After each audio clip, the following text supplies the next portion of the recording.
I want to talk about writing advice books.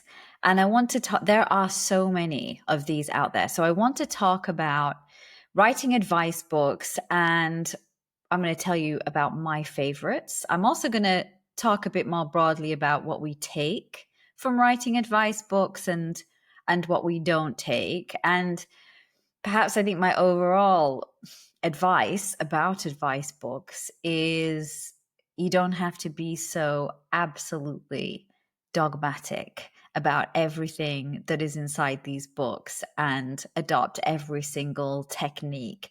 Of course, we all have different lives, right? We all have different things going on. Some advice is better applied to us in some seasons of our life than others.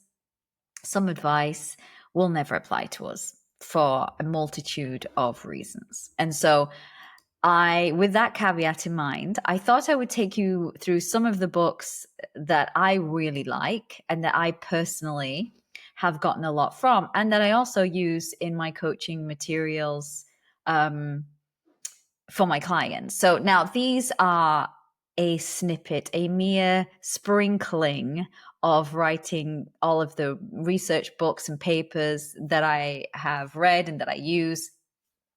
But I think of these as kind of the foundational pieces, if you like, of writing advice and things that personally speak to me and have inspired me a lot when I have been thinking about writing and improving on writing.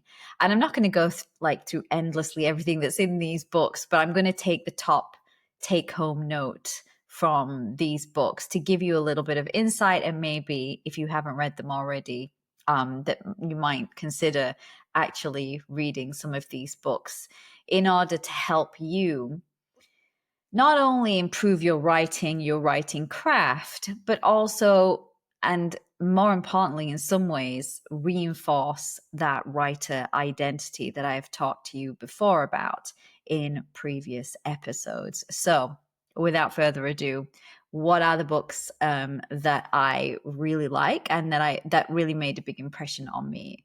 I'm going to start first with Stephen King. If you can see the bookshelves behind me, and if you can squeeze in and zoom in on those titles, you'll see a load of Stephen King books behind me. So I was a real Stephen King fan. I'm a real Stephen King fan, and I was reading Stephen King from being a very young child, probably inappropriately in some cases.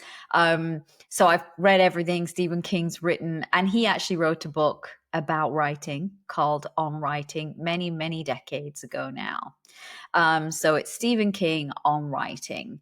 And of course, he's a novelist. And so writing is his full-time job. And writing is, alas, not our sole occupation as academics. So we have to put this advice through the filter of understanding he's a novelist, we're not. He is engaged in a specific type of writing craft, we're not. But with all that in mind, that doesn't mean that there's no good advice to be gleaned from writing books about novelists. And I have loads of them on my shelf behind me. So I'm just picking on his because I'm a great Stephen King fan. And the way in which Stephen King writes books, this will all seem very familiar to you if you know anything about my coaching, is that he writes in the morning, every morning, without fail.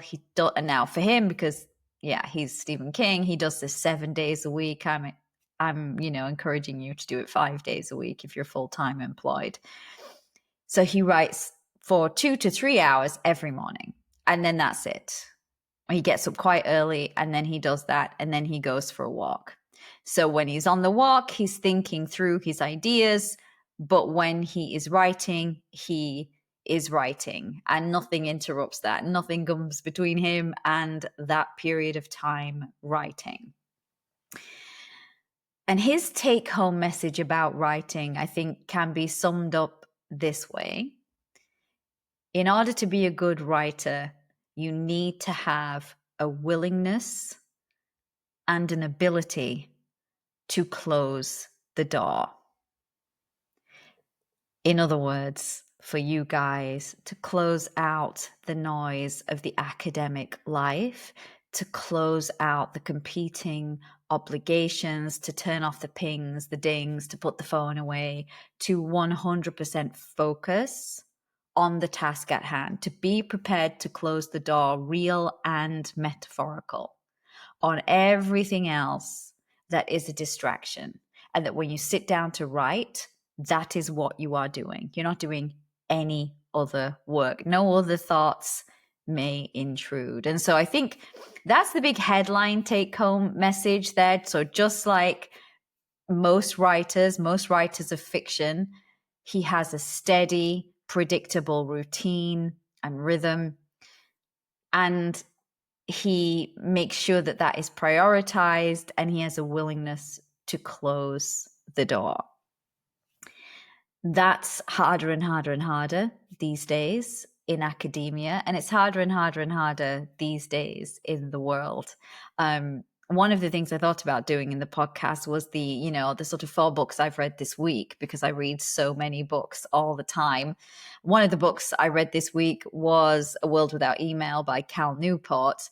And I also read Digital Minimalism by Cal Newport. So I've had a lot of Cal Newport this week.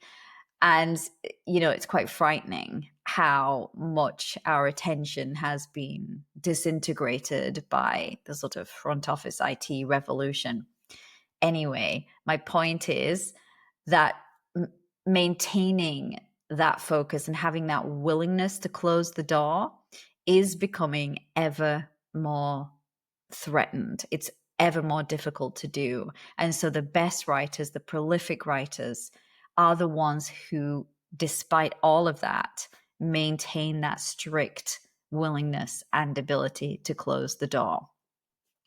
Okay, so that's Stephen King's On Writing, a very quick sort of take-home message there. The next one is How to Write a Lot. I have it here. I do have it here. So if you're looking at this on YouTube rather than listening on the podcast, you'll see this book, How to Write a Lot, by Paul Silvia. I'm glad I had the book, so I always get his name wrong. You can see how thin this is, right? So this is a very easy book to read and consume. And one of the reasons this is such a favorite of mine is the subtitle. This is A Practical Guide to Productive Writing. And to say this is a no shit taken book is an understatement, but it's exactly the way I like to talk and to coach to my clients, right? So it really dispenses or eviscerates all your excuses, all the stories you tell yourself, all the excuses in the world that you've constructed to cloak yourself in, all of the reasons you have as to why you're not doing your writing. He just takes them apart one by one. And he starts off the book with these 5 specious barriers to writing, which is something I include in my own coaching program, the Writing Accelerator. And I look at these in great detail and pick apart everything you've ever said about writing. And I think this is really insightful to the psychology, and he is a psychologist, I believe, of academics and how they think and how they reason their way out of doing difficult tasks. So I really like that whole kind of psychological unpicking of all your bullshit, basically. Now, he has all kinds of different solutions about how you should go about then doing your writing, some of which I definitely promote in my own coaching, and some of which I don't, because they don't really, I tried them and I don't think they really work for me. I will always offer them up as an alternative, but there's a lot of emphasis on spreadsheets and tracking, which I'm not keen on, because that's just another thing to have to do. Outside of, the time tracking, I'm really not a big fan of tracking the word count. But he's very sort of particular about how he tracks his productivity, as it were. I'm less interested in that. I'm more interested in the psychological elements of do not make up excuses. sit down and do it. And here's all the things you're telling yourself, and here's why all of these reasons are not real reasons for not doing your writing. So it really, if you can take it, this will very definitively unpick all of those bullshit stories you've been kind of cloaking yourself in to make you feel better about why you're not doing your writing. So I absolutely recommend How to Write a Lot by Paul Silvia. The next, and this is like an indispensable Bible as far as I'm concerned, is a book by Cal Newport, which is Deep Work. So if you haven't ever heard of this book or you haven't read it, that's kind of astonishing to me, because it's like in every airport ever. It's one of those, you probably find it on the self-help books, but it's Cal Newport, if you don't know who he is a computer science professor at Georgetown University. He's still a professor, and he writes all of these more mainstream books that are not just talking to academics, but bear in mind, he is an academic and he's talking about knowledge work. He's talking about doing the kind of work that you do every day. So his advice is good for everybody that works in any job, but it's super salient for academics because, of course, he is an academic and the man writes a lot. So it's really great. It's a really great book to explore some foundational issues that affect writing, and principally Deep Work is focused on focus. It's focused on concentration. It's focused on making sure that you put the guardrails around the other elements of the job so that you are actually able to do deep work, and understanding that deep concentrated work that you have to bring to very difficult research and writing is not the same kind of focus and concentration that you need to bring to answering emails, that meetings, teaching prep, grading, teaching itself, that's all kind of shallow work. So he has deep work and shallow work. And what I experience a lot in my coaching of clients, particularly academics can be a certain type of person where they give 100% of excellence to every single element of their job, and that's why they have no time. You don't want to be giving 100% to every element of your job, right? Deep work belongs on the tasks and the areas of your work that move the needle, that create things of value. Answering emails does not create value. Yet your research papers create value. That is where you bring the full focus of your brain to do the difficult cognitive work. When you're doing shallow work, you do not need that kind of concentration and focus. You can do that stuff in your sleep.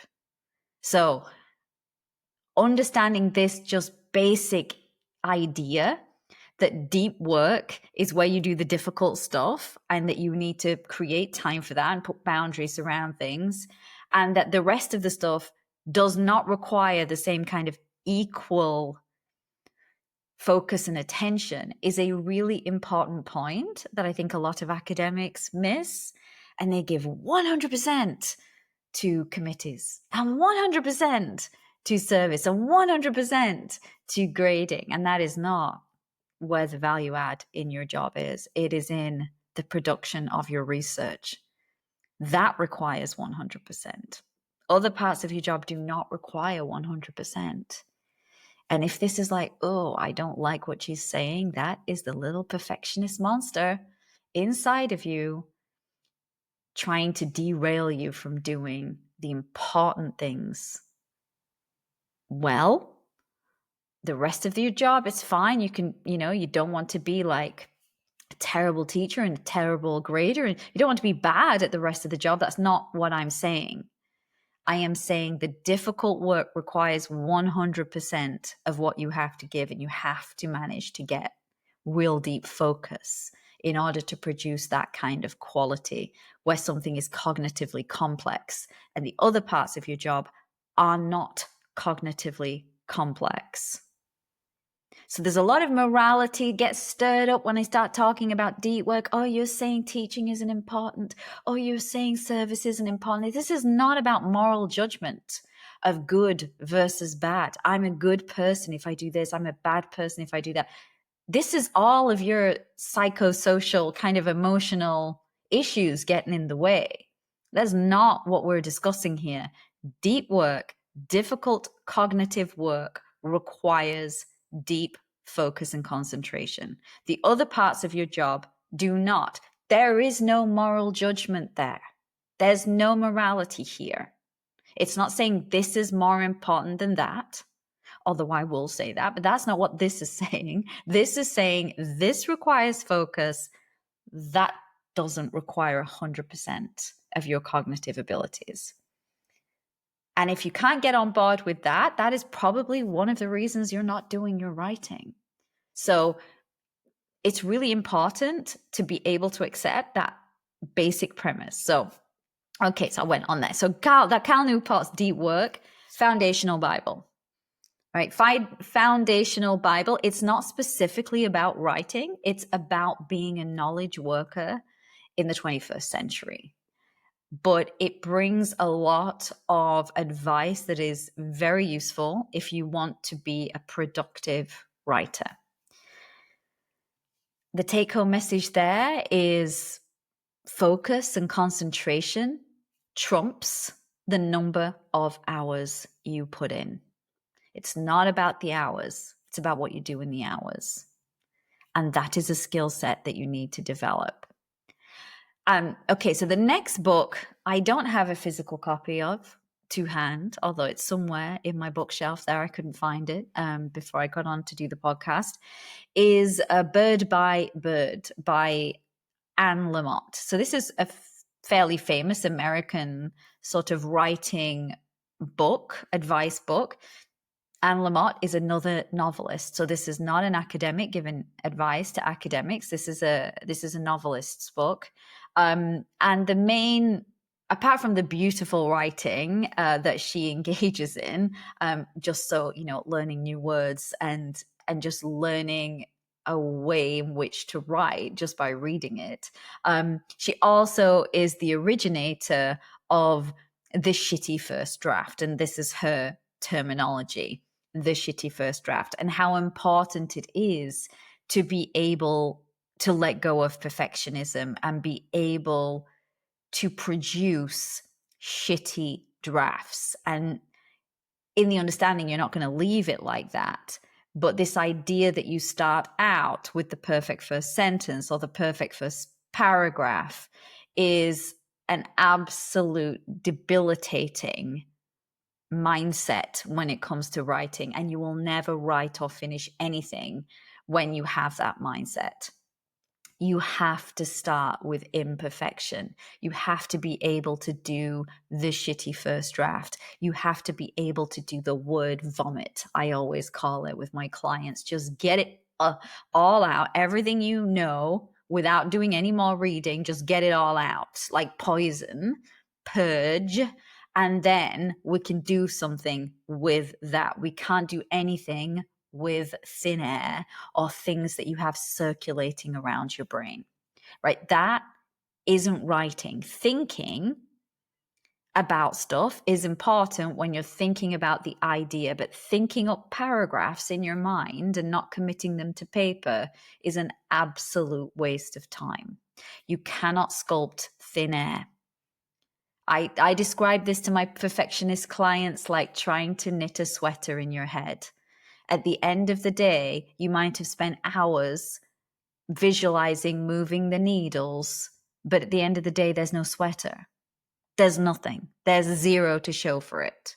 We're not knitting sweaters in our head. Yeah?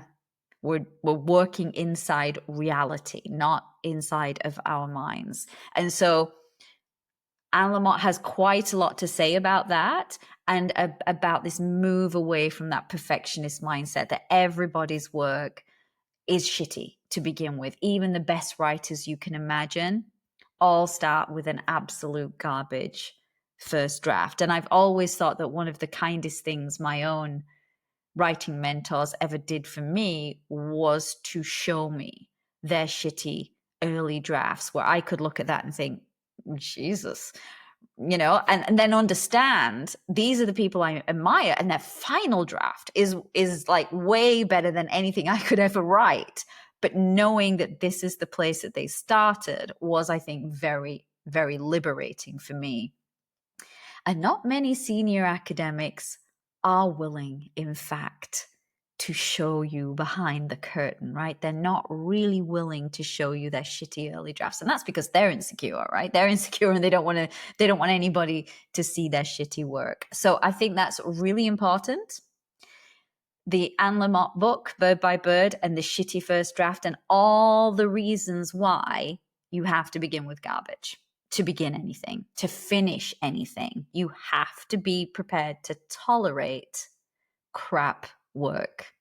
It's essential. You also have to be prepared to tolerate showing someone else crap work. But that's a whole other conversation. Okay, so that's the fourth book I would recommend. The fifth book I would recommend, and I think of this as the OG. It probably wasn't the first ever book on writing. In fact, I know it wasn't, but it's the OG for me because it was the one that had the most impact on me personally. So when I was an academic, I was a very prolific writer, and then I kind of stopped and I went into the writing desert, and then I came back out again. This was one of the books that helped me claw my way back to the surface. And this is a book called Write No Matter What by Jolie Jensen. This book is full of humor, and it's full of, the recognition of the academic self. You really feel like this person is inside your mind when she's talking to you about all the things you do and don't do. And I like the fact that she really takes apart. So this book for me, it's sort of value add over many of the other books, is that it really goes into quite a lot of detail about the stories that we tell ourselves. And she calls this inviting our demons in for tea. So there's a whole chapter where the whole purpose of it is to explore all of the stories that you have told yourself around writing from probably being a child, right? So it's a lot of self-exploration about why you've constructed these narratives and how they serve you and what they've been used for. So I really love this whole idea of taking apart piece by piece these demons that you have invited in for tea. It's not necessarily about overcoming those demons. It's about learning to live with them. That's why you're inviting them in for tea. But I like the basic take-home message, which is aligned with the Stephen King book and with the How to Write a Lot book. You write no matter what. Doesn't matter what's going on that day, you touch the writing. Every day you touch the writing. It doesn't matter what kind of chaos or fire is exploding inside of your inbox. You're not being fast bleeped in for surgery. You're not an emergency surgeon. It can wait till you've done 30 minutes on your writing. It can wait till you've touched the writing. So I really like this philosophy and think it's super useful. Write no matter what. That's definitely my own philosophy. And it's the one I think that has been most influential in really shaping how I also coach the writers that I work with. So that is Jolie Jensen's Write No Matter What. And a book I've come across, the last book I'm going to recommend is a book I've come across actually quite recently, and a writer I've actually come across reasonably recently. And this is a writer called Dani Shapiro. She's an American writer. This one's called The Perils and Pleasures of a Creative Life. That's its subtitle. So it's called Still Writing. And it is obviously a novelist talking about writing. So, but even then, this book has exactly the same writing advice that the non-novelist writing books have. So She talks about things like going into the writing cave. In other words, shutting out all distractions, being prepared to close the door. She talks about the writing rhythms that you need to put in place. This is the classic foundational writing habit advice that I would coach people on. She talks about, when you're editing your work, looking for your writing tics. Well, she has an editor. And so she's talking through some of her own writing tics, which is something I really work a lot with my clients on their particular drafts. We all have them. There's no shame. The best thing you can do is always recognize your own so that you can go in and remove them, because you probably don't have an external editor like she does. So it's a very creative way of exploring the writing self, and I really like that. It's full of beautiful language, but it has some really basic, solid lessons that all the non-academic writing books also contain. So creativity, exploring the idea. It talks about the trying to maintain the habit in the face of life. It's a holiday, the dog has a vet's appointment, whatever it is, and how you manage all of those things, and how when you have a reasonably good writing habit, you can ride the waves of life and still return to it. But when you don't, it will be absolutely catastrophic to your writing. It only takes one thing to kind of knock you off course. So I really like this. It's just a really beautifully written book. So in terms of language and so on. So this is a recent addition to my must-haves writing advice books. So these are not the only writing advice books that I draw on, but I thought it might be useful. And I do get asked this a lot, especially when I'm doing university training, to give a list of the writing advice books that I use that I think are really useful and incisive for academics. And these are the 6 that I would recommend you read.